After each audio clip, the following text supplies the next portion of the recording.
Morning. चलो पढ़ना start करें। आधुनिक भारत, कल हमने बुक से पढ़ना स्टार्ट किया था और कल हम पहुंच गए थे बंगाल विभाजन के ऊपर ना। किस बड़े अंग्रेज का नाम इसके साथ जुड़ा है? Lord Curzon. कौन सा सन था ये? 16 अक्टूबर को क्या मनाया गया था? 16 अक्टूबर को क्या मनाया गया था? हाँ, रक्षाबंधन और शोक दिवस इसी दिन मनाए गए। ये रक्षाबंधन बेसिकली किसकी एकता पर था? क्योंकि बंगाल को काटा इस तरह से गया था कि एक तरफ मुस्लिम कम्युनिटी ज़्यादा और एक तरफ हिंदू ज़्यादा। हिंदुओं वाला साइड ही आज हमारे पास है, जिसको हम बंगाल कहते हैं। थोड़ी सी साउंड बढ़ा दो। और जिसको आज बांग्लादेश कहते हैं, ये क्या बना था पहले? पूर्वी पाकिस्तान। आज ये कौन सा देश है? बांग्लादेश। और हमारे और बांग्लादेश के कंपैरेटिवली अच्छे रिलेशन हैं बजाय हमारे और पाकिस्तान के। तो ये पड़ोसी देश बांग्लादेश पहले हमारा ही हिस्सा था और कर्जन ने इसका डिवीज़न किया था पूर्वी और पश्चिमी बंगाल के रूप में। पश्चिमी बंगाल आज भी आपके पास है। पूर्वी बंगाल बाद में पहले बना पूर्वी पाकिस्तान और लेटर स्टेज में बन गया बांग्लादेश। आपके पश्चिम बंगाल को आज तक पश्चिम बंगाल कहा जाता है और इसी कारण पीछे ये मुद्दा उठा था कि अब तुम्हारे पास पूर्वी बंगाल नहीं है तो हमें पश्चिमी क्यों कहते हो? हमारा नाम वेस्ट बंगाल क्यों रखा गया है? हमारा नाम सिर्फ सीधा बंगाल होना चाहिए। ये जो ममता बनर्जी है ना, जिनके आजकल विरोध में बड़ी बड़ी रैलियां भी कर रहे हैं।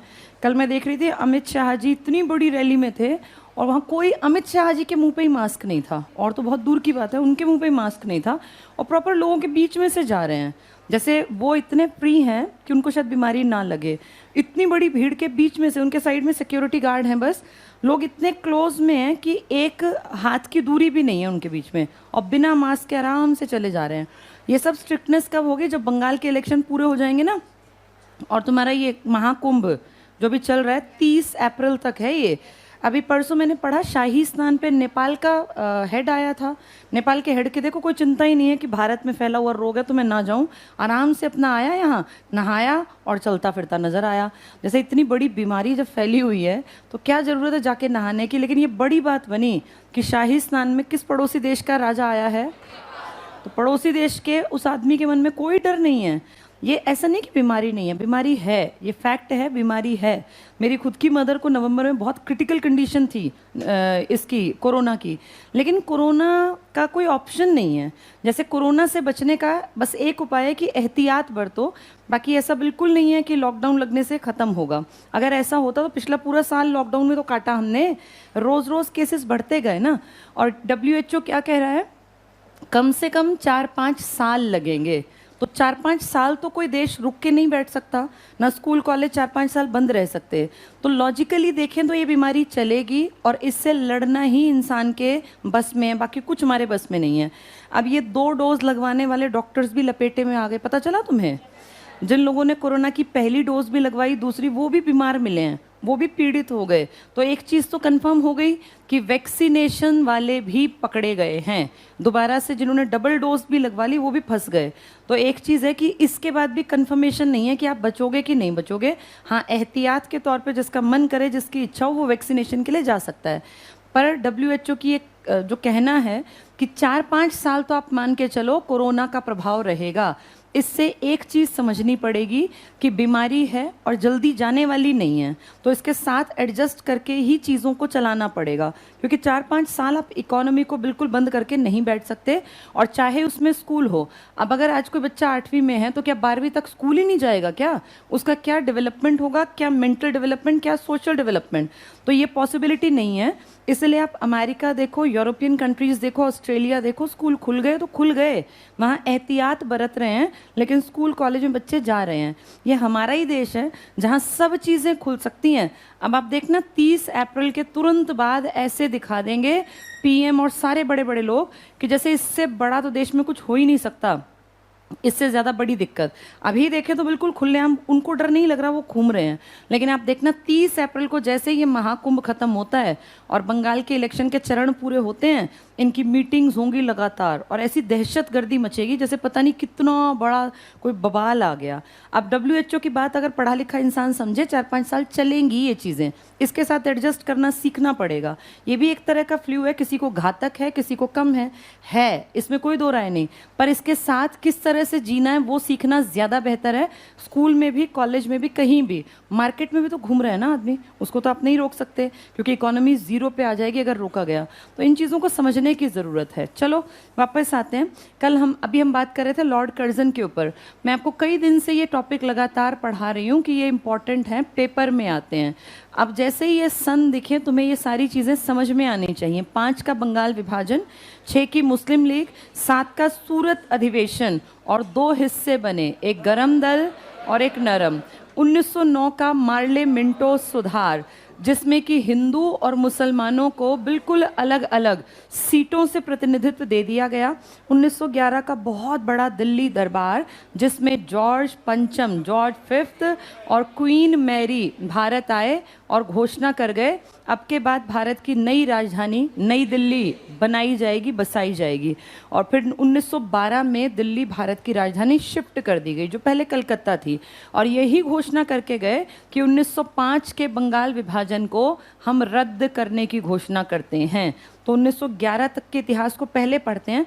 कल टाइम कम था, हम बुक से पढ़ नहीं पाए थे, आज इसको पूरा करके फिर गांधी जी तक की बातें करेंगे। बुक पढ़े बिना ना बात बनती नहीं है। 105 पेज कल हमने कंप्लीट कर लिया था, 106 स्टार्ट नहीं किया ना अभी, ठीक है। पेज नंबर 106 पे आ जाओ, 106 पर।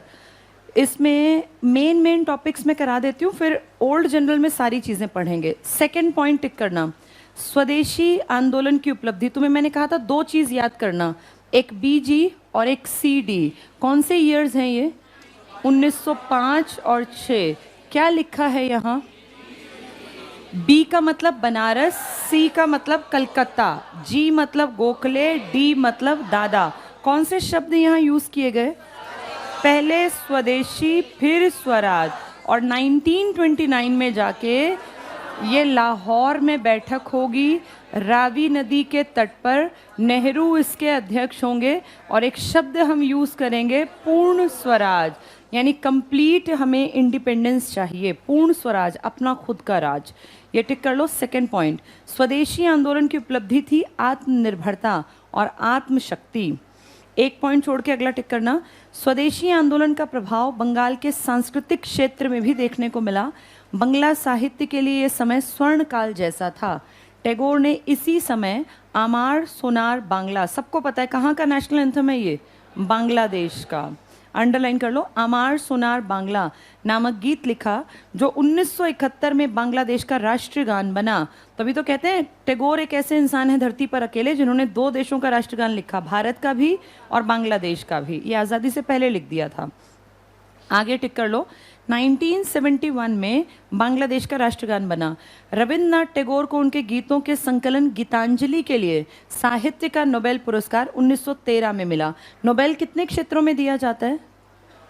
नोबेल 6 क्षेत्रों में, physics, chemistry, bio, medicine bio के साथ ही है, साहित्य, लिटरेचर, एक शांति और एक अर्थशास्त्र में। 6 इसके फील्ड हैं। यहाँ लिख लो, नोबेल के पास ही लिख लो, नीचे लाइन में जगह है, आसान है याद करना। 3 साइंस के हैं, फिजिक्स का नोबेल मिलता है, केमिस्ट्री का, बायो प्लस मेडिसिन इकट्ठा दिया जाता है क्योंकि शरीर के लिए ही दवाई बनती है। एक मिलता है पीस का, शांति का, एक मिलता है किताबों के लिए, साहित्य के लिए, लिटरेचर का, और एक मिलता है इकोनॉमिक्स का। इकोनॉमिक्स का बेसिकली नहीं है कहने के लिए नोबेल, लेकिन नोबेल जैसा है इसलिए काउंट कर लेते हैं। तो ये टोटल मिलाकर 6 क्षेत्र हुए। सबसे लेट कौन सा स्टार्ट हुआ था इनमें से? इकोनॉमिक्स का 1969 में। ये 5 कब स्टार्ट हुए हैं? 1901 में। नोबेल कब एक्सपायर हुआ जिनके नाम पे ये दिए जाते हैं? 1896 में। फटाफट से लिख लो यहाँ। क्षेत्र बायो, फिजिक्स, केमिस्ट्री, बायो में मेडिसिन कर लेना, लिटरेचर, पीस और इकोनॉमिक्स। सबसे लेट इकोनॉमिक्स का नोबेल दिया गया 1969 में। ये 1901 से दिए जा रहे हैं सारे। और इनमें एक चीज़ और इम्पॉर्टेंट है, उसको भी सुन लो। ये जो पीस प्राइज़ है ना, नोबेल शांति पुरस्कार, ये सारे प्राइज़ दिए जाते हैं, कहाँ दिए जाते हैं बताना? कहाँ दिए जाते हैं? ये दिए जाते हैं स्टॉकहोम में। कहाँ दिए जाते हैं? स्टॉकहोम। ये कैपिटल है स्वीडन की, क्योंकि एल्फ्रेड नोबेल स्वीडन का ही एक आदमी था। केमिस्ट्री में उसको बहुत इंटरेस्ट था, बहुत बड़ा वैज्ञानिक था, बहुत बड़ा इंडस्ट्रियलिस्ट था। तो स्वीडन अपने देश के एक नागरिक एल्फ्रेड नोबेल की याद में, उनके ट्रस्ट में इतना पैसा है कि उसके सिर्फ ब्याज से ये सारा पैसा दे देता है। इतना पैसा वहाँ बचा हुआ है, इस कंट्री के इस कैपिटल में दिया जाता है। लेकिन जो पीस प्राइज़ है ना, इसको ध्यान से सुनो, ये नॉर्वे की राजधानी ओस्लो में दिया जाता है। इकलौता पीस प्राइज़ है जो बाकियों से अलग बुला के दिया जाता है। सारे के सारे 10 दिसंबर को दिए जाते हैं, क्योंकि एल्फ्रेड नोबेल की पुण्यतिथि है, वो इस दिन एक्सपायर हुए थे।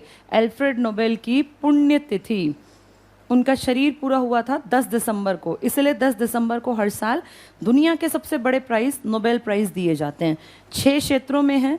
1901 में 5 में दिया गया था। 1969 से छठा स्टार्ट हुआ। सारे एक जगह, एक अलग। कौन सा अलग? पीस का। पीस सबसे इम्पॉर्टेंट है, सबसे ज़्यादा इज्जत इसी प्राइज़ की है। राशि सब में बराबर है। चलो आगे पढ़ेंगे। ये 7.5 करोड़ के आसपास पड़ती है, क्रोनर में मिलती है, उनकी मुद्रा में। नेक्स्ट देखना क्या बताते हैं ये। तो रविन्द्रनाथ टैगोर को उनके गीतों के संकलन गीतांजलि के लिए साहित्य का नोबेल मिला। किस सन में हमें मिला नोबेल? ये पहला इंडियन और पहला एशियन है। इससे पहले किसी एशिया के आदमी को नहीं मिला। यहाँ लिख लो, फर्स्ट इंडियन, फर्स्ट एशियन, यानी चाइना से पहले हमें मिला है ये एशिया में। First Indian, first Asian, Rabindranath Tagore. क्या ये पॉइंट समझ में आ गए? अब बताओ नोबेल कितने क्षेत्र में है? सबसे पहले कितनों में दिया गया? उन 5 में से कौन सा अलग दिया गया? सबसे लेटर स्टेज में क्या आया? इकोनॉमिक्स किस सन में आया? गांधी के 100 साल पूरे हुए ना, तब आया। गांधी जी का बर्थ ईयर 1869 है। तुम्हें पहला कब मिला? 1913 में। कौन लेकर आया? रविन्द्रनाथ टैगोर, जिसने कितने देशों का राष्ट्रगान लिखा? एक हमारा और एक बांग्लादेश का। जो पहले क्या था?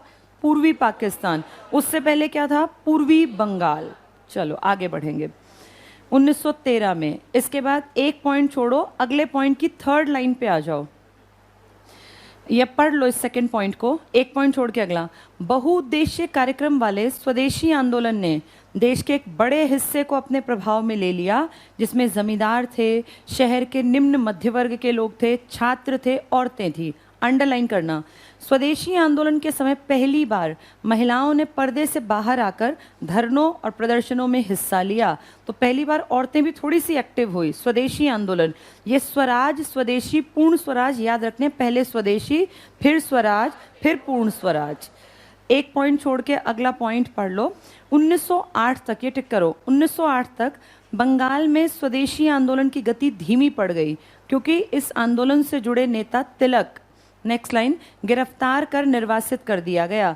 तिलक बहुत बड़े लीडर थे ना, 3 लड़के बहुत काम कर रहे थे, लाला लाजपत राय, बाल गंगाधर तिलक और बिपिन चंद्र पाल। इसके बाद 3 पॉइंट छोड़ दो, अगले पॉइंट पर आ जाओ। थोड़ी सी साउंड और बढ़ा दो, टिक करना इसमें। महात्मा गांधी ने लिखा कि भारत का वास्तविक जागरण बंगाल विभाजन से शुरू हुआ। लोग यूनिटी में कब बंधे? जब अंग्रेजों ने हमारे ऊपर क्या किया? बंगाल का विभाजन। अगला भी टिक करना। 1906 में कलकत्ता में आयोजित कांग्रेस के अधिवेशन में अध्यक्ष पद को लेकर, पर को पद बनाओ, अध्यक्ष पद को लेकर उदारवादियों और उग्रवादियों में विवाद उत्पन्न हो गया, लेकिन दादा भाई नौरोजी को अध्यक्ष के लिए चुनकर विवाद को समाप्त कर दिया गया। इको हो गई साउंड में, थोड़ी बढ़ानी है साउंड बस, जो इको ना बने। अब ये बताओ, दादा की टक्कर में कौन नहीं खड़े हुए? जबकि इच्छा थी उनकी कि हम बन जाएं, और हम बन जाएं तो कौन से शब्द का यूज़ करेंगे? स्वदेशी का, स्वराज का। अगला पॉइंट टिक करो। कलकत्ता के कांग्रेस अधिवेशन में उग्रवादियों ने, कौन उग्रवादी हैं ये? लाल बाल पाल, टिक कर लो। स्वदेशी, बहिष्कार, राष्ट्रीय शिक्षा और शासन से जुड़े 4 प्रस्ताव पास करवा लिए। यानी 1906 में दादा की टक्कर में खड़े नहीं हुए, लेकिन 4 बातें मनवाई। कौन कौन सी? स्वदेशी, बहिष्कार, नेशनल एजुकेशन और शासन। अगला भी टिक करना। राष्ट्रीय कांग्रेस के कलकत्ता अधिवेशन में 1906 दादा भाई नौरोजी ने पहली बार स्वराज शब्द का उल्लेख किया। यहाँ नीचे लिखो BGCD, एक लाइन में लिख लो। BG एक में, फिर CD उसके नीचे वाली लाइन में। BGCD। अब हर एक को इनके मतलब पता हैं। B का मतलब है बनारस, G का मतलब गोखले, C मतलब कलकत्ता, D मतलब दादा। ये 1905 का है, ये 1906 का। इसमें क्या शब्द आया था? पहले क्या आया था? स्वदेशी। फिर क्या आया था? स्वराज। यहाँ कौन इच्छा रख रहे थे कि हम बन जाएं? लाल बाल पाल। लेकिन लाल बाल पाल अपने आप पीछे क्यों हट गए? क्योंकि कौन आ गया? दादा। और दादा के सामने सर कोई नहीं उठाएगा, वो रिगार्ड था, इज्जत थी। लेकिन उन्होंने अपनी बातें मनवा ली, स्वदेशी की, और ये जो बातें ना राष्ट्रीय शिक्षा और इस तरह की 4 शब्द।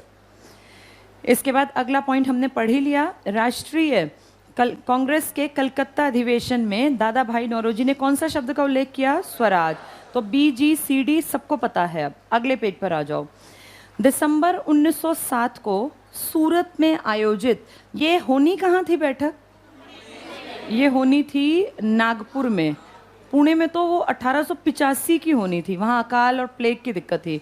ये नागपुर, लिखो इसके ऊपर, नागपुर में होनी थी। ये किसकी चालाकी से नागपुर से हटवाई गई? गोखले। गोखले कितनी चालाकी से कहाँ ले गए इसको? सूरत। क्योंकि वो जानते थे नागपुर में किसकी पैठ है? तिलक की। और तिलक की चलेगी तो फिर उग्रवादी, या फिर उनकी नज़रों के उग्रवादी हमारे क्रांतिकारी आगे आ जाएंगे। ये टिक कर लो।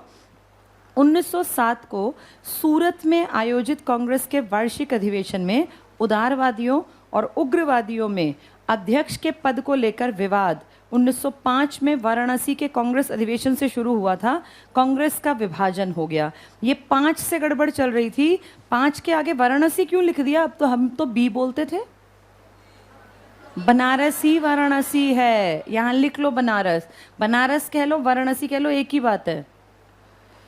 अब पेपर में ऐसे तो चकराएंगे, वो ढूंढते रहेंगे B तो है ही नहीं। बनारस का ही नाम क्या है? दिल्ली कह लो, न्यू दिल्ली कह लो, बेशक थोड़ी अलग है लेकिन मानते तो हम एक ही हैं। ऐसे ही इसके बाद आगे टिक करना। उग्रपंथी या उग्रवादी, उग्रवादी नेगेटिव शब्द है। हम क्या कहते हैं? गरम। जहां लाला लाजपत राय, अंडरलाइन करना, कांग्रेस के सूरत अधिवेशन का अध्यक्ष बनाना चाहते थे, वहीं उदारवादी रास बिहारी घोष को कांग्रेस का अध्यक्ष बनाना चाहते थे। अंततः रास बिहारी घोष अध्यक्ष बनने में सफल हुए। तो लड़ाई तो पहले से थी, लेकिन मुद्दा क्या बन गया कि लालाजी बनेंगे या तिलक या लालाजी बनेंगे, और वो कह रहे थे रास बिहारी, फिर लड़ने लग गए। नेक्स्ट टिक करना। सम्मेलन में उग्रवादियों द्वारा 1906 में पास करवाए गए स्वदेशी, बहिष्कार, नेशनल एजुकेशन, स्वशासन के प्रयोग को लेकर विवाद और गहरा हो गया। अंततः दोनों पक्षों में, वेरी इंपॉर्टेंट, खुले संघर्ष के बाद कांग्रेस का पहला विभाजन हो गया। कांग्रेस टूट गई। कितने दलों में? 2, नरम और गरम। नरम के नेता कौन? लाल बाल पाल नहीं थे, गरम के थे। नरम के कौन थे? ये गोखले, दादा, उदारवादी सारे। अगला पॉइंट सिर्फ पढ़ेंगे। 1908 में इलाहाबाद में आयोजित कांग्रेस के वार्षिक अधिवेशन में कांग्रेस का एक नया संविधान और बैठकों को आयोजित करने के लिए एक नियमावली तैयार की गई। सिर्फ पढ़ लो। नवीन संविधान के प्रावधानों के अनुसार, अब टिक करो, उग्रवादियों का अगले 7 साल तक कांग्रेस में प्रवेश सस्पेंड कर दिया, प्रतिबंधित। किनको निकाल दिया? अब लाल बाल पाल ही ताकत थे, तो अब इनके पास क्या तो है?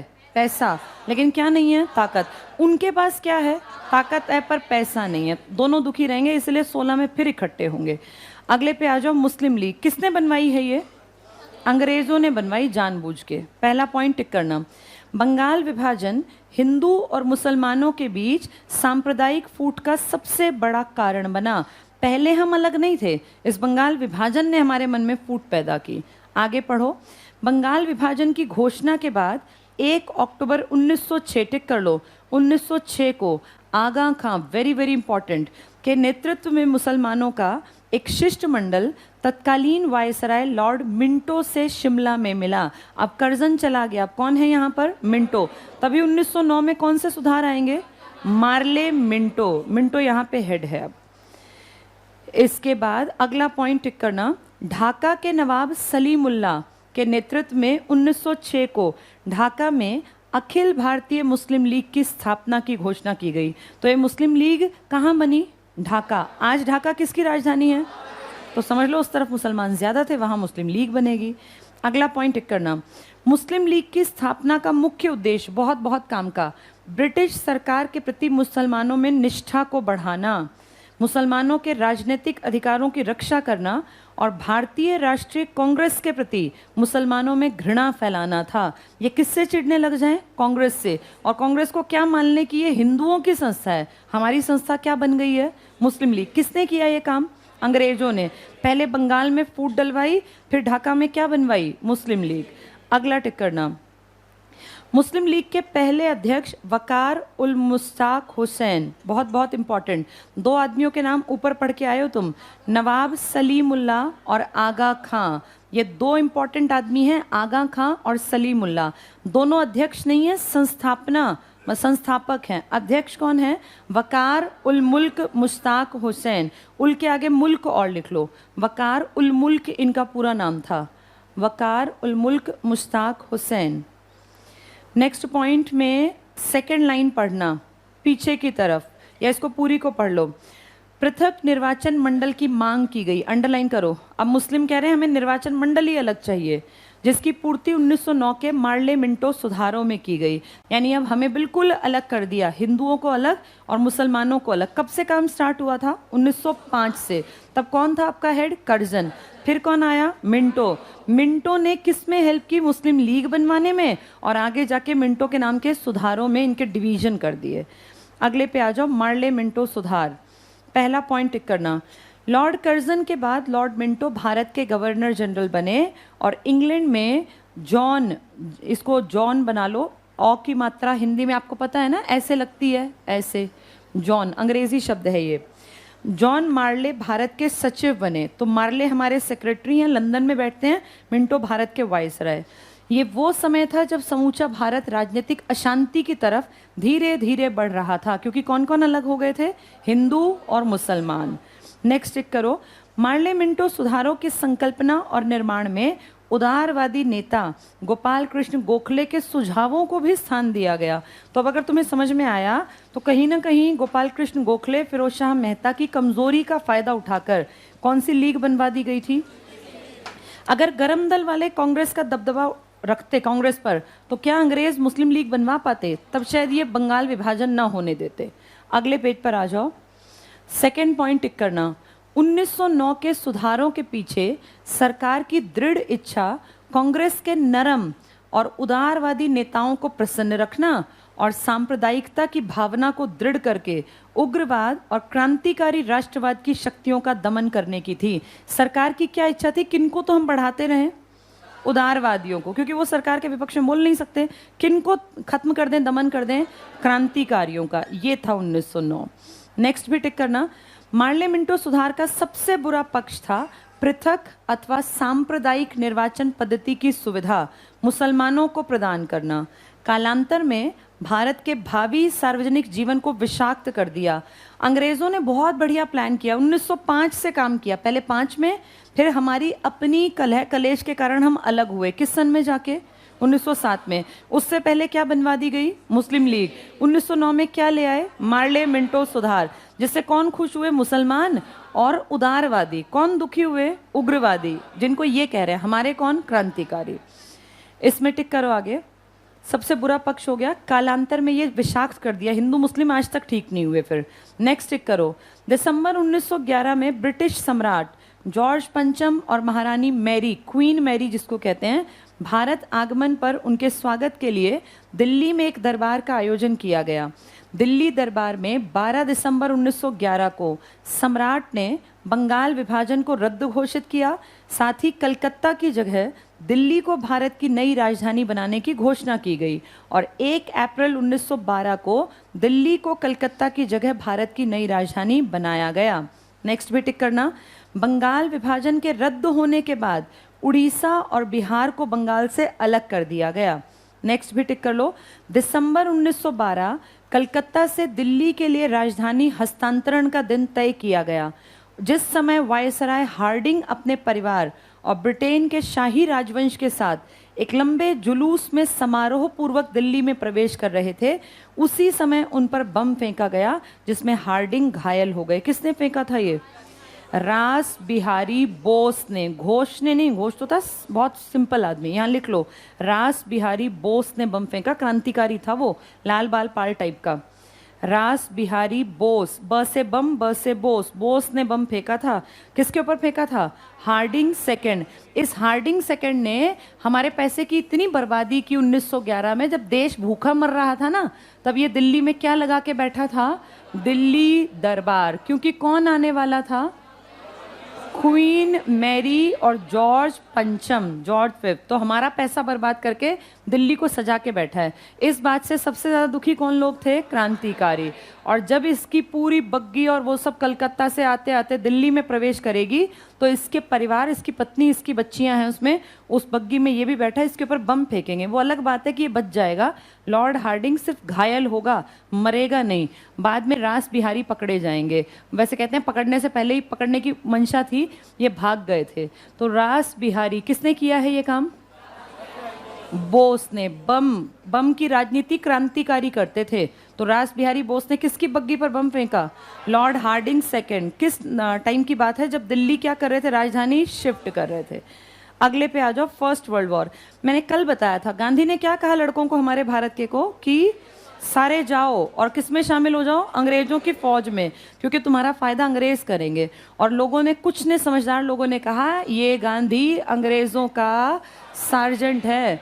और अंग्रेजों ने भी कहा ये बढ़िया आदमी है, आके कितने लोगों को हमारी सेना में इसने भर्ती करवा दिया। उन्होंने इनको उस टाइम की सबसे बड़ी उपाधि दी थी, केसर ए हिंद, जो बाद में जाके ये वापस करेंगे। पढ़ेंगे first world war 1914। Second point tick करना। अगस्त 1914 को शुरू हुए प्रथम विश्व युद्ध में एक तरफ जर्मनी, ऑस्ट्रिया, इटली और टर्की थे, दूसरी ओर फ्रांस, रूस और इंग्लैंड। अगला पॉइंट भी टिक करना। प्रथम विश्व युद्ध का समर्थन उस टाइम के भारत की राजनीतिक पार्टियों जैसे कांग्रेस, मुस्लिम लीग, राजे रजवाड़ों ने सबने किया। नेक्स्ट भी टिक करो। उदारवादी भारतीय नेताओं ने इस आशा में ब्रिटिश सरकार का समर्थन किया कि बदले में उनके स्वराज और स्वशासन की मांग को पूरा कर दिया जाएगा। ऐसी गलतफहमी किसको थी? उदारवादियों को, कि एक बार इनकी मदद कर दो, ये फिर बाद में हमारा भला करेंगे। नेक्स्ट टिक करना। राष्ट्रवादी नेता तिलक और गांधी जी ने युद्ध के दिनों में सरकार की सहायता के लिए धन और सेना के लिए सिपाहियों की व्यवस्था हेतु गांवों को दौरा किया। ये गलतफहमी हुई कि शायद ये अच्छे बन जाएंगे, बाद में सबको हो गई ये गलतफहमी। नेक्स्ट टिक करना।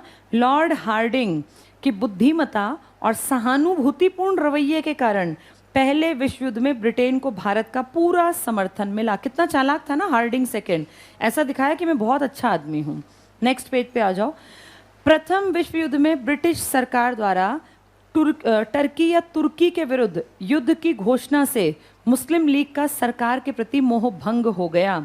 अब लीग कांग्रेसी नेताओं के अधिक नजदीक आने लगी। कल मैंने खिलाफत के बारे में बताया था। अंग्रेजों को पहले क्या लगा कि हिंदू मुसलमानों को बांट के यहाँ राज करना आसान है, था भी। लेकिन अब ध्यान से सुनो, जो मुसलमान अंग्रेजों की बात मान के किसके मेंबर बन गए थे? मुस्लिम लीग के। उनके मन में आया कि अंग्रेज हमारा भला करेंगे, और ऐसा कई साल सोचते रहे। 1906 से 14 आ गया। 14 से जब 1918 में फर्स्ट वर्ल्ड वॉर का एंड हुआ, और कौन से देश हार गए? जर्मनी हारा, ऑस्ट्रिया हंगरी हारा, ऑस्ट्रेलिया नहीं है ये, ऑस्ट्रिया हंगरी, और एक देश हारा तुर्की। तुर्की जिसमें पूरे मुसलमान, यहाँ के हेड को, क्या नाम था उस आदमी का? खलीफा। ये पोस्ट है बेसिकली, बहुत लोग इस पे बैठे। खलीफा को अपदस्थ कर दिया कि ये पोस्ट खत्म, ये पूरे का पूरा देश मुसलमानों से भरा हुआ था और धरती के जितने मुसलमान थे सब इसके खलीफा को एक तरह से इज्जत देते थे। तो भारत के मुसलमानों को अब फील हुआ कि अगर अंग्रेज तुर्की के खलीफा की बेइज्जती कर सकते हैं तो हमारे कैसे भले हो सकते हैं। और अब जाके इनकी आंखें खुली कि कितना गलत कर रहे थे हम, किसका साथ देके, अंग्रेजों का। वही पॉइंट्स हैं ये देखो। पहला पॉइंट देखो, प्रथम विश्व युद्ध में ब्रिटिश सरकार द्वारा तुर्की के विरुद्ध युद्ध की घोषणा से मुस्लिम लीग का सरकार के प्रति मोह भंग हो गया और अब कांग्रेसी नेताओं के अधिक नजदीक आने लगे। एक पॉइंट छोड़ के अगला पॉइंट, कामागाटा मारू। किसी को पता है क्या है ये कामागाटा मारू? एक जहाज है, इसको भी थोड़ा सुन लो। इसको बस एक लाइन में हर किताब लिखती है, इसकी थोड़ी सी कहानी सुन लो। एक जहाज का नाम है कामागाटा मारू। ये प्रकरण है, ये पूरा एक किस्सा है। भारत के किसी उस टाइम पे एक आदमी ने, अमीर था, पैसे इकट्ठे करके एक जहाज खरीदा। जहाज खरीदा, कहते हैं जापान से ये सेकंड हैंड जहाज लिया गया था और इसमें बहुत सारे लोगों को भर के एक यात्रा की गई। कनाडा की तरफ, अमेरिका की तरफ ये जहाज जा रहा था और इसमें बहुत सारे अलग अलग कॉन्टिनेंट्स के इंडियन और बाकी लोग भी शामिल थे। ये पूरा रास्ता कवर करता पानी का, महीनों की यात्रा करके उत्तरी अमेरिका के एक जगह पे पहुंचा। जब उस जगह पे पहुंचा ना तो वहाँ बाकी सबको उतरने दिया, लेकिन जो भारत के लोग थे, यहाँ से वहाँ जा रहे थे, इनको वहीं रोक लिया और कहा कि तुम इस ज़मीन पे पैर नहीं रख सकते और तुम वापस जाओ। अब उन लोगों को बहुत बेइज्जती लगी, यहाँ खून खराबा भी हुआ, गोलियाँ चली, फाइनली बहुत सारे लोग मारे गए और इसका बदला इंडियंस के मन में आया कि हमें लेना चाहिए, क्योंकि गलत किया कि हमें क्यों नहीं उतरने दिया। सब लोगों तो उतर गए, इंडियंस को कह दिया तुम इस ज़मीन पे कदम नहीं रखोगे। ये उत्तरी अमेरिका के कनाडा के एरिया में ये घटना हुई थी और इसी को नाम दिया जाता है कामागाटा मारू प्रकरण। ये इंपॉर्टेंट है, ये हम लोगों को फील हुआ कि गलत है सिखों के साथ और इंडियंस के साथ। पॉइंट टिक कर लो। कामागाटा मारू प्रकरण कनाडा में भारतीयों के प्रवेश से संबंधित विवाद था। तो कहाँ भारतीयों के प्रवेश को रोका गया? हाँ, इसके बाद फिर और गुस्से में आ गए। और तुम्हें मैंने शायद बताया था एक गदर पार्टी बनी थी, बताया था, क्या नाम था उस आदमी का? सोहन सिंह भाकना और लाला हरदयाल। उस पार्टी ने पैसे इकट्ठे करके अखबार निकाला था गदर नाम का और पैसे इकट्ठे करके हथियार खरीद के भारत भेजे थे ताकि क्रांतिकारी यहाँ हथियारों से की कमी को फील ना करे। अगला पॉइंट टिक करना, लखनऊ अधिवेशन 1916 की दो महत्वपूर्ण घटनाएं, उग्रवादियों का एक बार फिर कांग्रेस में पुनर्प्रवेश और दूसरा कांग्रेस और मुस्लिम लीग के बीच ऐतिहासिक लखनऊ समझौता। ये लखनऊ समझौता क्यों किया गरम और नरम दल ने? कब बटे थे गरम और नरम? गरम के पास क्या कमी थी और नरम के पास? इसकी ताकत कम इसको फील हो रही थी क्योंकि जवान लड़के थे ही नहीं इनके पास। इनके पास क्या नहीं था? पैसा। दोनों काम नहीं कर पाए। इन्होंने खुद फील किया कि हमने गलत किया, अलग होके इकट्ठे रहना था। आपस में लड़ें झगड़ें कुछ करें लेकिन अलग नहीं होना चाहिए। और इस बारे में सोच विचार के 1916 यानी 9 साल बीत गए। अब जाके इनकी समझ में आया कि इकट्ठे हो जाना चाहिए। एक आदमी तिलक और एक एनी बेसेंट दोनों काम करेंगे कि भारत को अगर आज़ादी दिला सकते हो ना तो तुम दोनों मिलके दिला सकते हो, एक भी कमी तुम्हें उभरने नहीं देगी। और इनका साथ दिया मोहम्मद अली जिन्ना ने, जो कि खुद एक मुस्लिम कम्युनिटी के तगड़े लीडर हैं। अब ये सब मिलके प्लान करते हैं कि सबको जोड़ो, क्योंकि अंग्रेज हैं घटिया, वो हर किसी से फ़ायदा उठाते हैं। फर्स्ट वर्ल्ड वॉर में उन्होंने हमारा फ़ायदा उठा लिया, हमारे जवानों को मरने के लिए हमने अपनी खुशी से भेज दिया। फाइनली उनकी चाल इनकी समझ में आई और इसलिए इन्होंने कहा कि सबको एक कर दो। तो सबको से यहाँ मतलब है एक तो ये लोग अलग थे और एक मुस्लिम लीग और कांग्रेस अलग थे। तो लखनऊ में एक बहुत बड़ा स्टेज तैयार किया गया। इस स्टेज पे सारे लीडर्स इकट्ठे हुए और यहाँ पे गरम और नरम इकट्ठे हो गए वापस से कि हम एक साथ रह के काम करेंगे। और क्योंकि जिन्ना है तो समझ जाओ कांग्रेस और किसको इकट्ठा कर देंगे? मुस्लिम लीग को। बस एक गलती कर गई यहाँ कांग्रेस ने भरी स्टेज पर कहा कि मुसलमानों को अलग से प्रतिनिधित्व मिलना चाहिए और यहाँ की गलती 47 का विभाजन का कारण बनेगी, क्योंकि यहाँ मुसलमान लोगों को लग गया कि शायद हमें अलग रहकर ही ज़्यादा फायदा होगा। रहेंगे इकट्ठे लेकिन हमारे हक अलग अलग हैं। इस बहुत बड़ी मीटिंग का फ़ायदा ये निकला कि हम सब एक थे, लेकिन दिल से हम ये मान गए आपस में कि हमारे हक अलग रहेंगे जब भी अलग होंगे। कांग्रेस मुस्लिम लीग इकट्ठी है, गरम और नरम। इस इतने बड़े स्टेज पे जो लीड कर रहा था आदमी, उसका नाम पेपरों में बहुत बार आता है, वो आदमी था अंबिका चरण मजूमदार। बहुत बहुत इंपॉर्टेंट, अंबिका चरण मजूमदार, AC मजूमदार लीड कर रहे थे उस पूरे प्रोग्राम को जिसमें ये सब इकट्ठे हुए। अगला पॉइंट देखो, वही है, अंडरलाइन करेंगे, लखनऊ अधिवेशन। दो महत्वपूर्ण घटनाएं हो गई, उग्रवादियों का एक बार फिर कांग्रेस में प्रवेश और कांग्रेस और मुस्लिम लीग के बीच ऐतिहासिक लखनऊ समझौता। नेक्स्ट अंडरलाइन करो, 1913 में मुस्लिम लीग के लखनऊ, इसको 16 बनाओ, 13 को 16 बना लो, 1916 के मुस्लिम लीग के लखनऊ अधिवेशन में पहली बार जिन्ना ने हिस्सा लिया और उसी वर्ष कांग्रेस के कराची अधिवेशन में भी जिन्ना उपस्थित थे। ये अगर पैक्ट कहें तो लखनऊ पैक्ट 16 टिक करना, अधिवेशन पूछे तो 13 भी ठीक है, ठीक है। इसके बाद एक पॉइंट छोड़ के अगले पॉइंट पे आओ। 1915 में जिन्ना के प्रयासों से बंबई में कांग्रेस और लीग के अधिवेशन साथ साथ हुए। नेक्स्ट भी टिक करना, लीग और कांग्रेस द्वारा नियुक्त समितियों ने मिलकर एक संयुक्त योजना बनाई जो 16 के कांग्रेस के लखनऊ अधिवेशन, डबल टिक करो, कांग्रेस लीग योजना लखनऊ पैक्ट कहा जाता है। बताओ कौन था इसका हेड जब ये सब इकट्ठे हुए? अंबिका चरण मजूमदार, लिख लो यहाँ, AC मजूमदार। बहुत बार पूछते हैं, जब कांग्रेस और मुस्लिम लीग इकट्ठे हुए तो हेड कौन था? अंबिका चरण मजूमदार, AC मजूमदार। कौन कौन इकट्ठे हुए हैं? गरम प्लस नरम, कांग्रेस प्लस मुस्लिम लीग। अगला पॉइंट भी टिक करना इसमें, लखनऊ समझौते के द्वारा कांग्रेस ने पहली बार मुसलमानों के लिए प्रथम, प्रथम को पृथक कर लो, पृथक मतलब अलग, प्रथम को काट दो, पृथक डिफरेंट, निर्वाचन मंडल की मांग औपचारिक रूप से स्वीकार कर ली जो कालांतर में हानिकारक सिद्ध हुई। लिखो सबसे बड़ी गलती, कांग्रेस की सबसे बड़ी गलती, वो खुद बोले स्टेज पे कि मुसलमान हमसे अलग है, इनके हित हमसे अलग है, सबसे बड़ी गलती। और इसी कारण बाद में 47 में हम अलग हो गए। एक पॉइंट छोड़ के अगला टिक करना, लखनऊ समझौते के अंतर्गत भारत के लिए स्वशासित डोमेनियन की मांग की गई जिसकी ओर तो सरकार ने कोई ध्यान नहीं दिया। इसके बाद लास्ट पॉइंट टिक करना, कांग्रेस के लखनऊ सम्मेलन में उग्रवादी और उदारवादियों को पुनः एक करने में तिलक और एनी बेसेंट की भूमिका महत्वपूर्ण थी। यहाँ लिखो मास्टरमाइंड जिन्ना थे, यहीं लिख लो मास्टरमाइंड जिन्ना।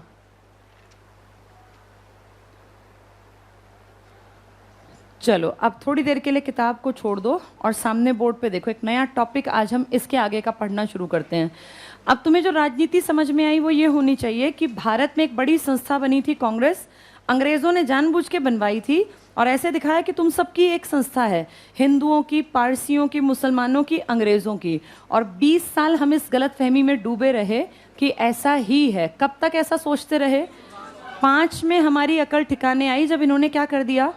बंगाल विभाजन। तब भी सब नहीं जागे, कुछ जागे और इन्होंने अपनी समझदारी हम यहीं पे रख के बैठे रहे, उन्होंने बड़े बड़े एक्शन ले लिए। 1905 में क्या किया? बंगाल विभाजन। 1906 में मुस्लिम लीग। 1907 में हम आपस में लड़े और हमने कांग्रेस का विभाजन कर लिया, अपना नुकसान किया, एक गरम और एक नरम। एक के पास जवान लड़के नहीं है तो ताकत नहीं है, उनसे कौन दबेगा, और एक के पास पैसा नहीं है तो क्या कर सकते हैं। इसीलिए दूसरा चरण वेस्ट बराबर गया 1907 से लेके 1919। इस बीच में आपकी राजनीति में कई घटनाएं घटी जिनमें 1916 में एक महिला बहुत ज़्यादा समझदार, जिसका नाम क्या है? Annie Besant. कहाँ की है ये? आयरलैंड के। इनके अपने हस्बैंड के साथ कहा सुनी कुछ हुई, ये उनसे अलग हो गई और ये भारत आ गई अपनी बेटी को लेकर। फिर इन्होंने देखा भारत में तो बहुत गरीब लोग हैं जिनको समझ ही नहीं, इनको एक्सप्लॉइट किया जा रहा है। तो इन्होंने कहा मैं अपनी लाइफ का एक मोटो, मेरा टारगेट हो गया, मैं यहाँ के लोगों को जो है ना समझ पैदा कर पाऊँ कि तुम्हारा कैसे एक्सप्लॉइटेशन ये विदेशी कर रहे हैं। और इन्होंने देखा क्योंकि एक महिला है तो कौन इनकी बात सुनेगा, भारत में तो पितृसत्तात्मक समाज था, इसीलिए एनी बेसेंट ने तिलक के साथ प्लान बनाया कि एक मेरा विचार है, मेरे देश से बहुत बढ़िया विचार है, वो है होम रूल लीग का। होम मतलब घर, रूल मतलब शासन करना। ये विचार दिया एनी ने, लेकिन इंडिया में एग्जीक्यूट कौन कर पाएगा? तिलक। अब इन दोनों ने मिलकर एक आंदोलन छेड़ दिया, होम रूल लीग आंदोलन, और दोनों ने मिलकर कहा कि हम भारत के लोगों को जगाएंगे। अब इस कॉन्सेप्ट का मतलब क्या है इसको समझ लो। हम गृही शासन करेंगे, ठीक है, अंग्रेज इंटेलिजेंट होंगे, तेज होंगे, बैठे रहें, लेकिन अपने घर में राज हमारा चलेगा। अब मोदी जी आपके देश पे राज कर रहे हैं, आपके घर में तो राज आपके माँ बाप का ही चल रहा है ना, तो अपने घर में हम शासन खुद कर लें, बैठे रहें अंग्रेज सरकार, हमें कोई दिक्कत नहीं। होम रूल लीग में जवान लड़कों को जोड़ने का काम करना था कि भाई अपने देश का शासन कैसे चलाओ। इस पूरी बेल्ट में एक्टिव थे तिलक। आप अच्छी तरह जानते हो लाल बाल पाल में तिलक एक इंपॉर्टेंट चेहरा था। एनी बेसेंट साउथ इंडिया में एक्टिव थी, लेकिन एनी क्योंकि एक औरत है तो अभी ज़्यादा लोगों के बीच में जाके गांव-गांव जाके प्रचार प्रसार करना, तो लोग उनकी बात को सुनते नहीं हैं, समझते नहीं हैं। वैसे भी अंग्रेज़ी में बात करती थी, आयरलैंड की महिला है। तो आपके देश में इस कॉन्सेप्ट को, होम रूल लीग को कॉमन मैन तक, जनमानस तक किसने पहुंचा दिया? इन्होंने, तिलक ने जगह जगह जाके, गांव-गांव में जाके प्रचार प्रसार किया, यूपी में, गुजरात में, मध्य भारत में, हर जगह, कि अपने घर के शासन के लिए कोशिश करनी चाहिए। जब इनकी चीज़ों को लोगों ने पसंद किया ना, फिर एनी बेसेंट को लगा मुझे भी काम करना चाहिए, और एनी ने बहुत सारी ब्रांचेस इनकी दक्षिण भारत में बना दी। कौन से आंदोलन की? होम रूल लीग आंदोलन। लेकिन आंदोलन एक्टिव ज़्यादा कौन कर पाए? तिलक। ब्रांचेस ज़्यादा किसने खुलवा दी? एनी ने। एनी ने यहाँ मद्रास के आसपास अडेयार नाम की एक जगह थी, यहाँ पे इसका हेडक्वार्टर बना दिया, अडेयार में, मद्रास के आसपास। लेकिन अगर पूछें लीग की ज़्यादा एक्टिविटी कहाँ देखी गई, तो मध्य भारत में, गुजरात में, यूपी में, एमपी में, महाराष्ट्र में, क्योंकि वहाँ काम कौन कर रहा था? अब इस एक साल में सबको पता चल गया कि एक औरत बहुत इंटेलिजेंट है, और उसकी इंटेलिजेंस के कारण अगले ही साल 1917 में एनी बेसेंट आपके देश में पहली औरत है जिसको कांग्रेस ने अपनी अध्यक्षा के रूप में माना। 1917 में बैठक रखी गई कलकत्ता में, और कलकत्ता में अध्यक्ष कोई आदमी नहीं बना पहली बार। 1885 से आज तक कोई औरत इतनी इंपॉर्टेंट थी ही नहीं कि जिसको अध्यक्षा बनाया जाए।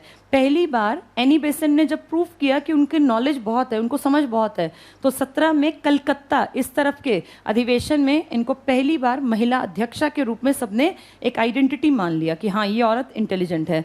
तो आपके देश में पहली बार कोई महिला कांग्रेस की अध्यक्षा बनी है। कौन है वो? कहाँ की है ये? आयरलैंड की। समझ में आ गया ये? फिर धीरे धीरे आपकी इंडिया की औरतों के भी इंटेलिजेंस लोगों को फील हुआ, और 1925 में पहली बार एक भारतीय महिला, जिनका नाम आप जानते भी हैं सब लोग, सरोजिनी नायडू, ये भारत की फर्स्ट इंडियन लेडी हैं जो कांग्रेस की अध्यक्षा बनी। और ये बैठक की गई थी कानपुर में। जहां 17 में बनी थी एनी, वो बैठक की गई थी कलकत्ता में। ये ध्यान रखने की बातें हैं दोनों। चलो जल्दी से इसको पढ़ेंगे। 1916 का home rule league, page number 109 का लास्ट है, होम रूल लीग आंदोलन। मिल गया? चलो इसमें टिक करना। 1914 को तिलक 8 वर्ष के कारावास के बाद जेल से रिहा हुए। तिलक जेल में थे, जेल से रिहा हुए। अगले पेज पर आ जाओ, 110 पेज पर। होम रूल लीग की योजना मूलतः एनी बेसेंट की थी। किस देश से आया था ये कॉन्सेप्ट? आयरलैंड से। यहाँ लिख लो आयरलैंड, वैसे सामने लिखा, छोड़ दो, लिखा हुआ है। तिलक और बेसेंट ने स्वराज की प्राप्ति के लिए सरकार पर दबाव डालने के लिए, ये सब लिखा है किताब में, अंडरलाइन कर लो, एक संगठन होम रूल लीग की आवश्यकता महसूस की, जिसके लिए आयरलैंड का उदाहरण सामने था। तो ये कॉन्सेप्ट एनी लेकर आई। किस देश की है एनी? 2 अखबार भी निकालेगी। देखो कितनी अच्छी औरत है, अपनी लाइफ को इसने इंडिया के लिए डिवोट कर दिया। 2 अखबार निकालेंगी, एक का नाम है कॉमनवील, और एक का नाम है न्यू इंडिया। दोनों इंग्लिश में हैं, लोगों को जागरूक करेंगी। ये 2 अखबार एनी के हैं। इन्हीं की टक्कर में तिलक भी 2 अखबार निकालेंगे। उनके 2 अखबारों का नाम है केसरी और मराठा। थोड़ा सा सुनना इसको, ये मेरे खुद के एग्जाम में भी आया था, DSSB में। मराठा इंग्लिश भाषा में है और केसरी मराठी भाषा में। सुन के लगता है मराठा मराठी में होगा, उल्टा है। मराठा किस भाषा में है और केसरी किस में है? मराठी में। ये टिक करो अगला पॉइंट, ये सब लिखा हुआ है इसमें। एनी बेसेंट ने स्वशासन, अच्छा एक संगठन हो गया ना। अगला, एनी बेसेंट ने स्वशासन आंदोलन की व्याख्या, अगला लाइन में करना, अपने पत्र कॉमनवील में किया। डबल टिक कर लो, कॉमनवील। फिर पढ़ो, जिसमें ब्रिटिश राष्ट्रमंडल के अंतर्गत अंडरलाइन कर लो, स्वशासन को ध्यान में रखकर धार्मिक स्वतंत्रता मिले, नेशनल एजुकेशन मिले, सामाजिक राजनीतिक सुधारों को अपना कार्यक्रम बनाया। अगला भी टिक करना, बाल गंगाधर तिलक ने अप्रैल 1916 को बेलगांव पूना में होम रूल लीग की स्थापना की और तिलक के 5 महीने बाद एनी बेसेंट ने सितंबर 16 में अपनी लीग की स्थापना की। कॉन्सेप्ट किसका था? एनी का। किस देश से लाई थी? आयरलैंड। लेकिन इंडिया में पहले किसने काम किया? तिलक ने। तिलक ने अप्रैल में, इन्होंने सितंबर में। तिलक ने पूना में, ये मद्रास में। नेक्स्ट पॉइंट टिक करना, तिलक की होम रूल लीग का कार्यक्षेत्र कर्नाटक, महाराष्ट्र, बंबई को छोड़कर मध्य प्रांत और बरार था, जबकि शेष भारत एनी बेसेंट के कार्यक्षेत्र में था। बहुत बहुत इंपॉर्टेंट अगला पॉइंट, लीग की सर्वाधिक शाखाएं मद्रास में थी, लेकिन लीग की एक्टिविटी ज्यादा सक्रिय था बंबई, यूपी के कुछ हिस्से और गुजरात के ग्रामीण क्षेत्रों में। कौन काम कर रहा था यहाँ? तो तिलक गांव-गांव जाके लोगों को समझा रहे थे। एनी फिर भी एक महिला थी, उतना उनकी पकड़ उतनी मजबूत नहीं थी भारत पर।